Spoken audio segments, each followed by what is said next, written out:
Hey everyone, and welcome to the Dissection Room podcast. My name is Justin Cottle, and I am super excited about today's episode because we're continuing the series on how AI is revolutionizing medicine and healthcare. In today's episode, we're going to be discussing specifically medical imaging and AI. So we're talking X-rays, CT, MRIs, and we'll even talk a little bit about retinal photographs that ophthalmologists are doing. It is absolutely amazing. I'm trying not to oversell this. Last thing I want to do is feed into the hype, but this is huge, and the potential here is absolutely massive. Now, just as with last week's episode, there is a lot to cover here, and not all of it may interest you. So if you're watching on YouTube, if you look below me, you'll see a progress bar with chapters. Go ahead and scan through that, see what's most relevant to you. By no means feel like you have to listen to the whole episode. If you're listening on Substack, Spotify, Apple, you can find timestamps to the relevant information down in the show notes. Although, with that said, obviously, whatever I'm saying it'll make more sense if you're actually listening to all of it. But at the same time, I think you can kind of scan through it. Now, with that said, what we're going to need to do in the initial stages is set the stage, more so to speak. And what we're going to have to do is figure out what are the problems that are facing radiologists and patients, and why is it that AI has the potential to change everything? In last week's episode, we discussed that there was a physician shortage here in the United States and worldwide. And what I want to do is very briefly revisit some of the statistics that we discussed last time. So there are around 350 million people living in the United States. As of January 2024, there are 1,100,101 physicians also in the United States. Now that includes both medical doctors and doctors of osteopathic medicine. To support them, you have what are called the mid-level positions. So these are going to be, at least as it pertains to helping physicians, most physicians, the physician's associate, as well as the nurse practitioner. When you add those to the 1,100,000 physicians, there are about 1.7 million healthcare providers in the United States to the 350 million citizens. That's a huge discrepancy. But here's the thing. Those 1 million physicians are also not all doing the exact same type of medicine, right? Are they doing family medicine? Are they doing internal medicine? Are they doing emergency medicine, right? There's so many different types. So what we can actually do is ask, how many of those are radiologists? As of 2024, there are 50,137 radiologists in the United States. So there are 350 million people, but there are only 50,137 radiologists. Now, radiologists also have their own mid-level position that can help assist them. And those are going to be your radiology practitioner assistant, or your RPA, and then your registered radiology assistant, or your RRA. Now, there's differences in what they're able to do. So for instance, the RPA is actually able to do some exam interpretation, while the RRA is not typically allowed. It really depends on your state and several other factors that are going to go into it. But there are only about 7,000 radiology assistants to those 50,000 radiologists. So as you can see, there is a big problem as it comes to or pertains to a shortage of radiologists, and that is going to dramatically affect their workload. So this is not going to surprise you one bit. They have a backlog. So when we're talking about the causes of backlog, well, first off, technology has actually made things worse for radiologists in some sense.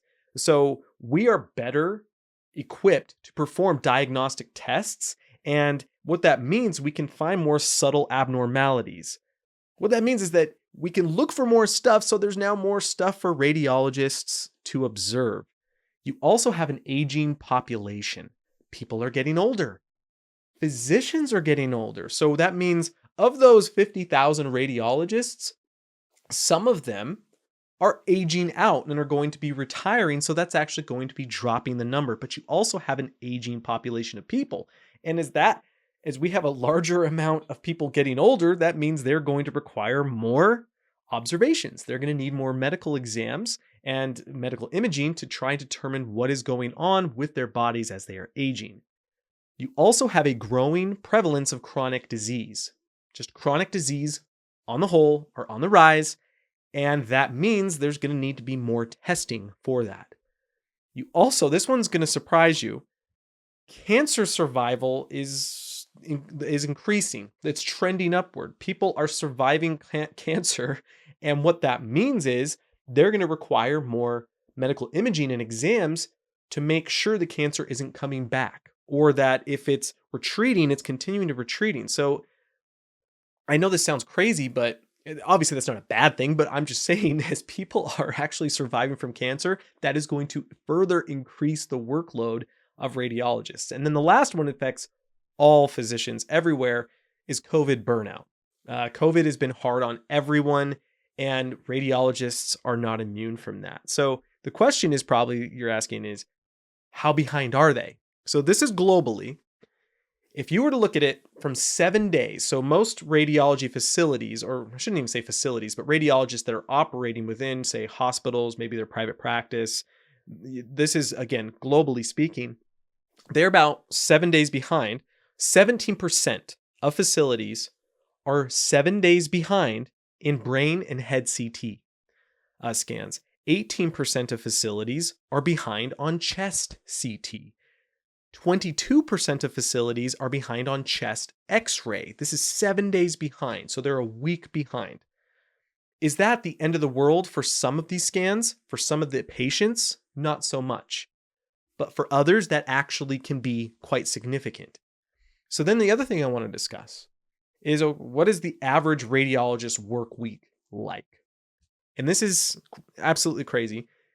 8+ hours. This is typical. This is an average. I'm not trying to say this is the same for every single radiologist everywhere, but there are 8+ hours of ultrasound exam interpretations, 6+ hours of CT exam interpretations, 6+ hours of MRI exam interpretations, 4 hours of X-ray exam interpretations, 10 hours of supervising registrars. So these are people who are actually going to be looking at a lot of these exams as well and doing other types of paperwork. And then 6+ hours of meetings. When you put that all together, I mean, it's brutal. It's absolutely brutal. And again, every physician has a really incredible workload, but you have to really understand what they're looking for. And so with radiologists specifically. So I want to briefly go over some of the different exams. So when I say CT, when I say MRI, X-ray, what are they really looking at? So ultrasound, there's a lot of different types of ultrasound. You have abdominal, pelvic, vascular, musculoskeletal, and you even have small parts. So this is going to be things like you're looking at the thyroid. CT scan, right? This is computed tomography. This is going to be, there's head CT, neck CT, chest CT, abdominal and pelvic CT, cardiac, musculoskeletal, CT for cancer evaluation. You have specialized CT that might be looking at, say, like the urinary tract.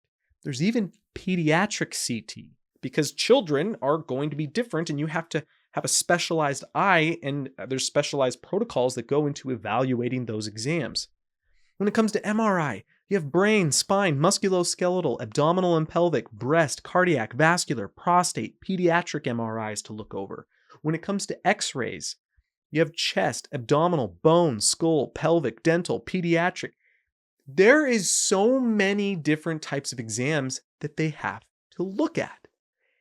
It's a lot to do, and they try to distribute it out over the course of a week if they possibly can. But if you listen to a radiologist talk about this, it sometimes is just hours sitting at their desks, or really at the computer screen, looking at different exams and evaluating them. And you might be asking, well, how long does it take to evaluate an exam? And that depends. Is it a chest X-ray?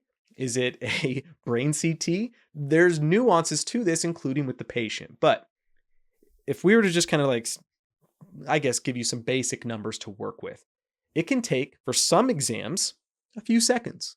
And that may sound disconcerting. You might like, I hope they're not taking only a few seconds to look at this, but you have to also understand that radiologists have looked at thousands upon thousands of these exams. And that starts back in residency. When they go from medical school and they're now in their residency, that's where they start specializing and understanding what it takes To be a radiologist, they are getting used to looking at these.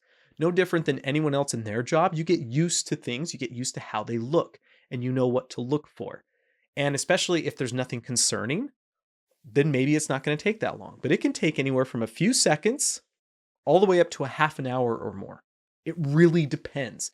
And there's so much nuance to it. So, for example, a lot of people don't understand this, but sometimes a physician will actually have to go communicate with the radiologist and sit down with them, and they have to talk about the findings in person.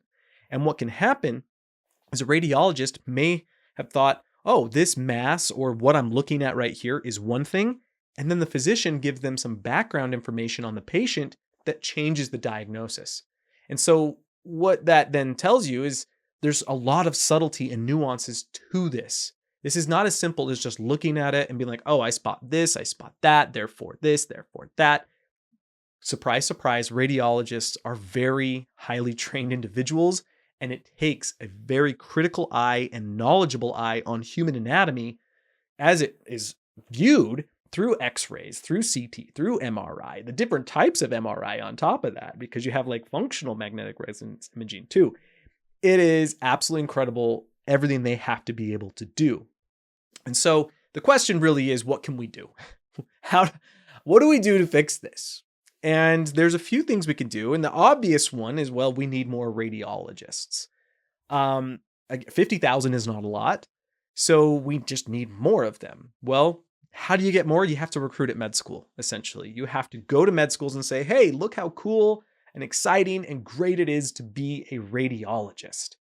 And for med students, I mean, this is a highly competitive thing because there's a lot of different areas of medicine that they can go into. And if they're looking at the stresses and the backlog and the workload that's going into it as well, that may complicate the matter and make them not want to even go become a radiologist. So you have to recruit them at the ground level. Obviously, you can also increase mid-levels.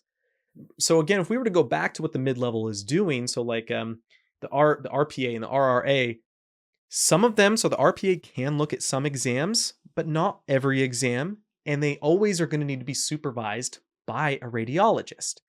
If they're not being supervised by a radiologist, they can get into that radiologist who's supposed to be supervising them can get in a lot of trouble. It's the same relationship you have with a physician associate as well as a nurse practitioner. There needs to be an overseeing physician with them because they are mid-levels.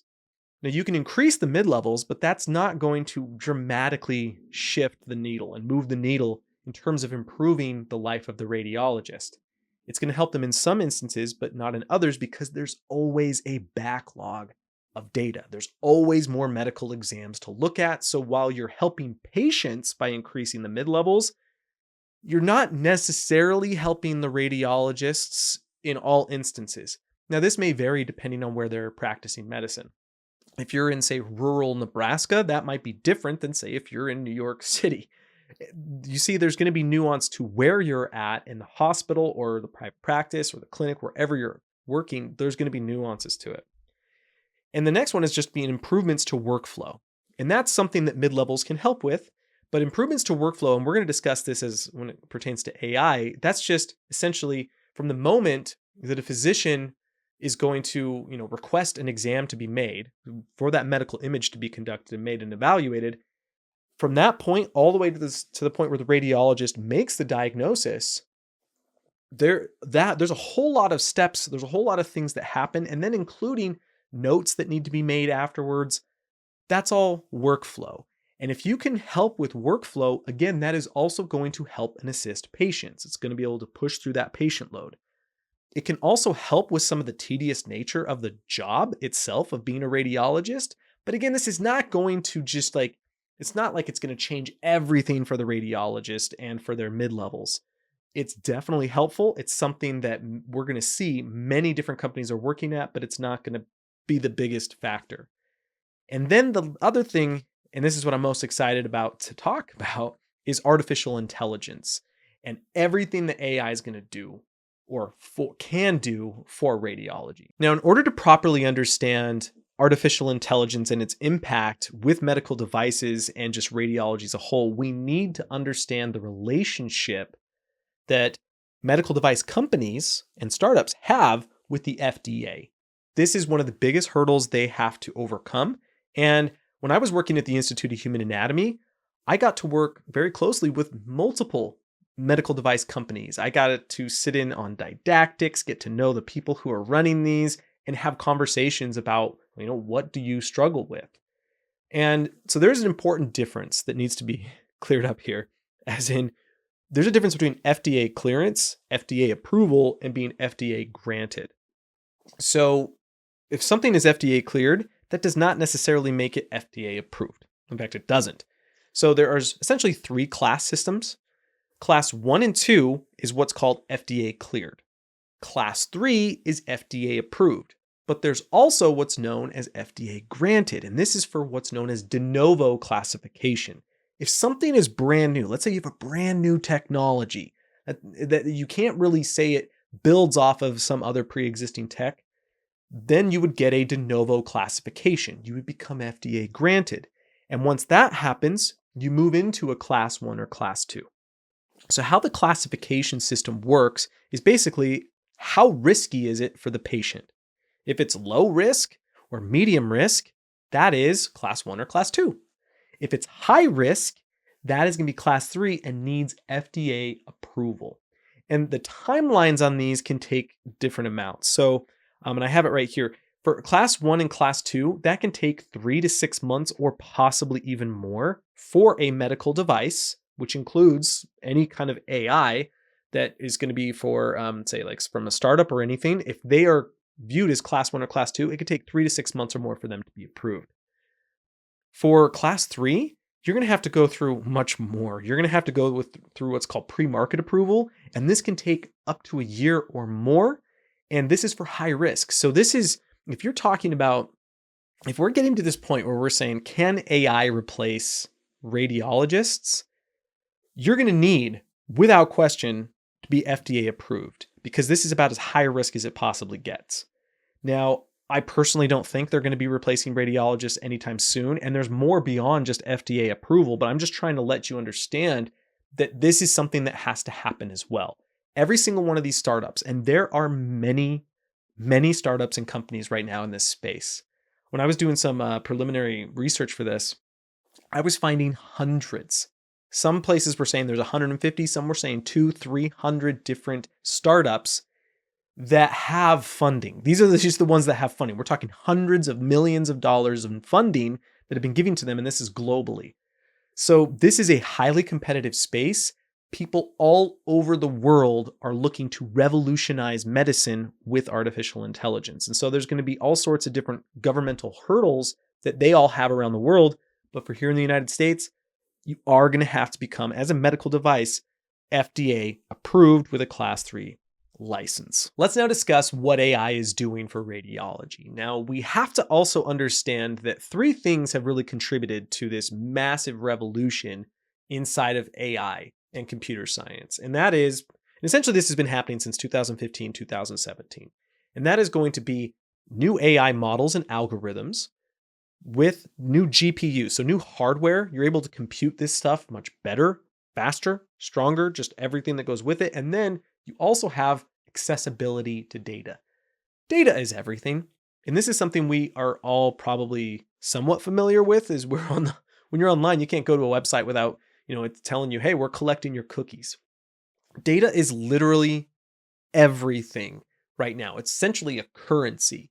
And so what's happening is with these new AI models and this, our ability to compute to a much larger degree with this data, it's just fueling an explosion inside of AI, and that's affecting everywhere, including medicine and healthcare. Now, there's really 2 areas that AI is affecting radiology specifically, and that is 1 with workflow and 2 with diagnostics. Now, the workflow is something that's actually not new. This has been happening for a better part of a decade.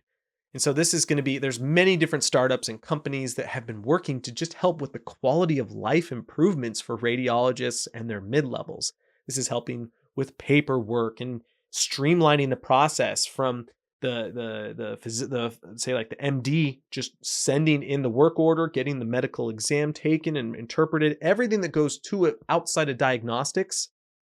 There's a lot of different startups that are working on that and have been working on that and have some phenomenal products. What's cool is that is only going to continue to increase and get better. And you also have to think about with these startups, by the way, that they're also going to be eating each other. And then larger companies are going to be eating them, like Google, for instance. And so as that happens, you're going to also be just combining a lot of this different data and things that they have.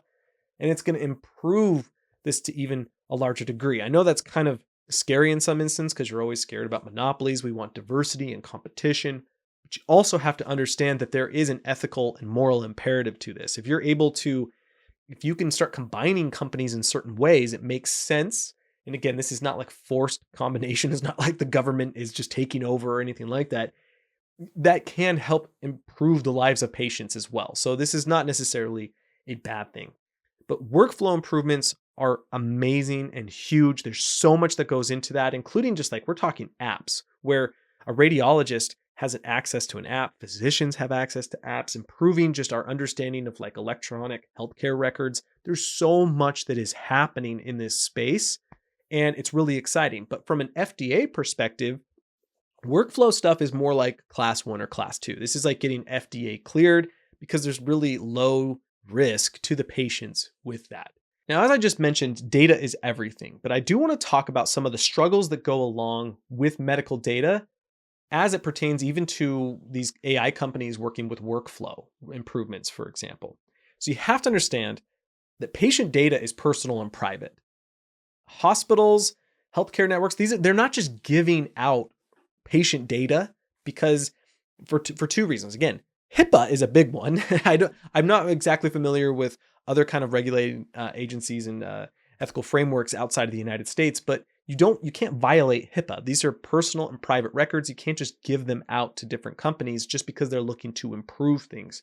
There are ways to get around that. So for instance, there are like, I don't want to say legal loopholes. I don't know if that's the right way to say it, but there is inside of legal frameworks ways that you can actually get patient data without getting permission from the patient. But I'm not going to pretend to be an expert at that in any sense. At the same time, a lot of the times they do just ask patients. So maybe you're getting online, looking at your electronic healthcare record, and maybe there's something like, hey, are you willing to opt in to share your data so we can help improve this type of thing? I'm sure you've seen that type of notification pop up on other websites. You're seeing those types of things happen with patients as well in person, as they're online. And what they're able to do is just say, yes, you can use my data to help improve the lives of myself and other people. So another option that some of these startups and companies may have in order to get patient data is do what's called de-identify the data. And there's many different ways you can de-identify it, but I mean, this is probably pretty intuitive to you in the sense like it's essentially removing the name, but they can also create a pseudonym, almost like a celebrity in a hotel going by like Cinderella or something like that. They can even just like aggregate the data. So instead of looking at one specific patient, you get a whole group of patients and all of that data and you mass it together. And then there's just, so that kind of like just decouples it from the individual themselves. So there's a lot of different ways you can de-identify the data, but that still has its limitations. Now there's another way around these data struggles, and it's actually what excites me and interests me the most. Now you have to understand that all the AI that we've been discussing has not been generative AI. So it's been more like deep learning and other types of neural networks, which I'm not even going to get into the nuances of it because honestly, I'm not a computer scientist and I'm not going to pretend to understand the nuances of it. But what I can tell you is it's been more around data analysis. All of the AIs that are FDA cleared or FDA approved as of October 2023 have not been generative. There's, to my understanding, and when I was doing my research for this episode, I was looking and I haven't found a single example where generative AI has been FDA approved or cleared. What we're instead seeing is just, again, improvements that are all about low risk, but you're not generating anything. So you're asking, okay, well, what is generation? This is what ChatGPT is. This is what DALL-E 3, Midjourney, Sora, Google Gemini. So you're probably familiar with this, that let's say you type in a text prompt.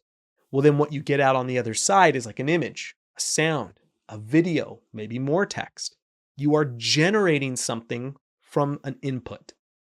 And so you're probably wondering, like, Well, how would that even benefit a radiologist? How would that benefit anyone? What are we talking about? Like, how is that going to help? It helps with what's called synthetic data. And you're probably like, Justin, that means fake. Fake data? What could we possibly use with fake data? I promise this is really, really cool. So what I'm going to do is I'm going to read this off for you. Synthetic data is information that is artificially generated rather than produced by real-world events. This is not fake data.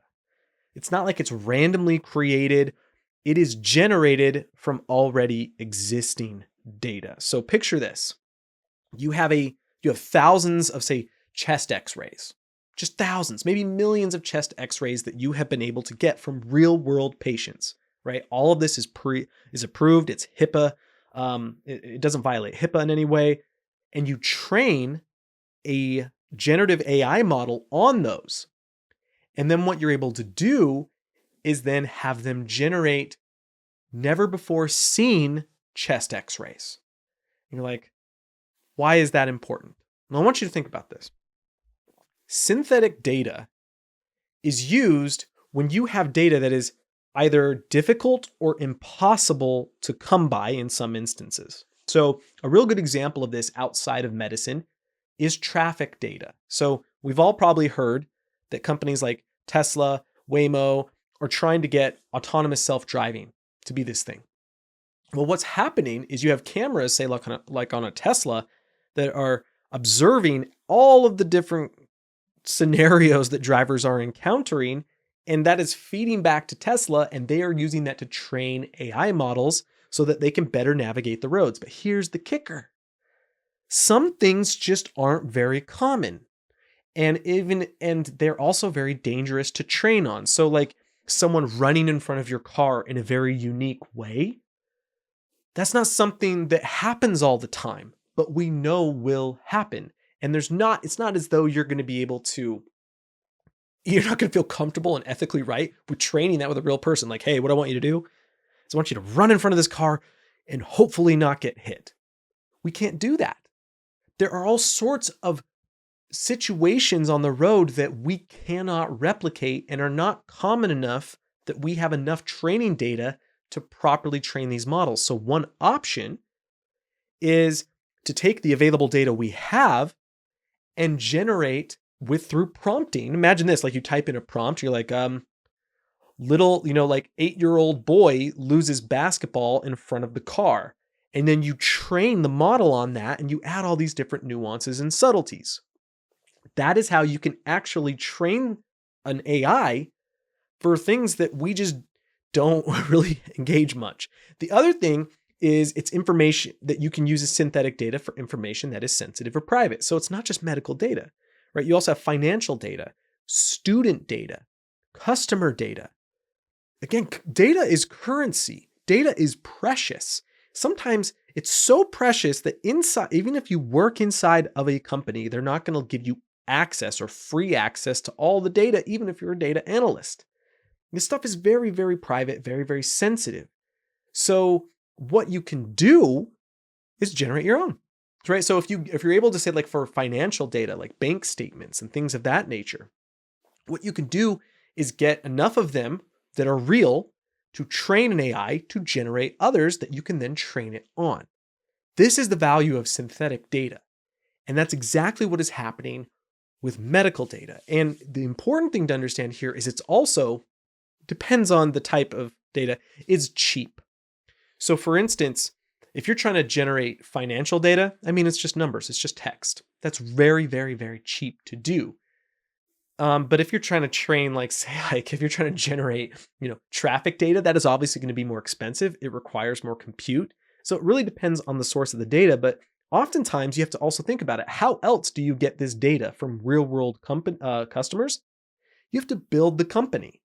So that's obviously expensive. That's time. It takes time, effort, energy to create these massive companies, to collect all this customer data, all these things.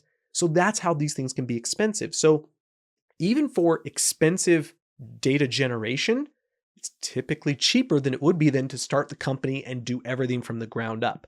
So that is a huge, huge benefit of synthetic data. Now, like I mentioned before, there are a lot of startups and companies that are getting into this game or have been in this game for a while, but I want to bring your attention to one of them that has had my attention for a little bit now, and it's called MONAI.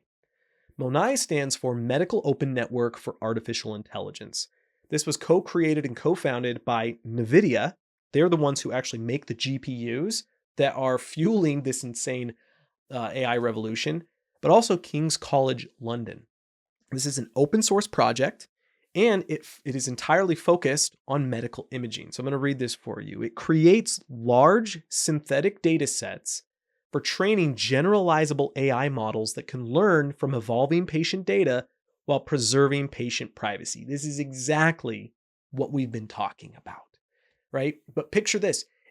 Instead of having to worry about HIPAA, having to worry about patients opting into this, having to worry about some kind of, again, I don't know if it's quite loophole, but operating within very specific parameters of the legal system, you're able to generate millions of medical images that can then be trained on. So to think about this, here's something I didn't mention. Synthetic data is also perfectly labeled. And this is important because I want you to think again. Picture like a chest x-ray right in front of you. A radiologist needs to know every bit of the anatomy and what they are seeing there. They need to be able to label every single thing. They may not label it. I mean, there's obviously you don't need to do those things, but you should be able to do that. And if you can perfectly label everything, you know what is supposed to be there. You will then be able to identify, again, in theory, what should not be there. There's obviously nuance to it. But let's say, like, what if a radiologist mislabeled something? Maybe something they thought was a rib turned out to be a mass, or something they thought was a mass actually turned out to be a rib. You can see how mislabeling something can be catastrophic, or it could just lead you down, into a dead end. This is a big problem. So what you do is you find already correctly labeled images that we know are correctly labeled, and then you train that so then you can generate synthetic data that is also perfectly labeled. And then you feed that back into it, and then you start training it with that data. And what you're getting is now millions of optimized images for training. And this is huge. I'm sure you can probably start to sense how powerful this is in terms of diagnostics. Because up to this point, AI has been used in certain instances to help radiologists identify certain things. But the problem is radiologists have to look it over anyways, so it doesn't improve their workflow. And at the same time, it's also been historically rather wrong. Like it might get some of these structures labeled correctly, it might not. What's happening now is you have massive amounts of computing power creating synthetic data sets, large synthetic data sets that are going to improve diagnostics dramatically. This is what I mean when I say, in my estimation, radiologists are going to get replaced probably in 10 years. That's like my best, that's what I'm thinking of. Or at least maybe not replaced, because this is the thing. Radiologists have had this threat of being replaced for about 10 years now. And so when you talk to a radiologist about this, they're going to roll their eyes. They've been there. They've done that. But at the same time, there's something different about this technology than it has been in the past. And so you see this throughout all of medicine right now, is all these physicians are like, I've been hearing that I'm going to get replaced like crazy. Well, the thing is, now the technology seems to be doing stuff that we have never seen before, and it's only going to get better. You have to understand, and I said this in last week's episode, the current state of things, this is as bad as it's ever going to be again. It's only going to improve. Now, you obviously have hurdles, logistical hurdles like the FDA and all sorts of other regulatory agencies and things to think about. But at the same time, what if through this training with synthetic data, and you combine that with the workflow optimization that is occurring, you are in essence building an AI radiologist. Obviously, you then have to ask, are patients going to be okay with this?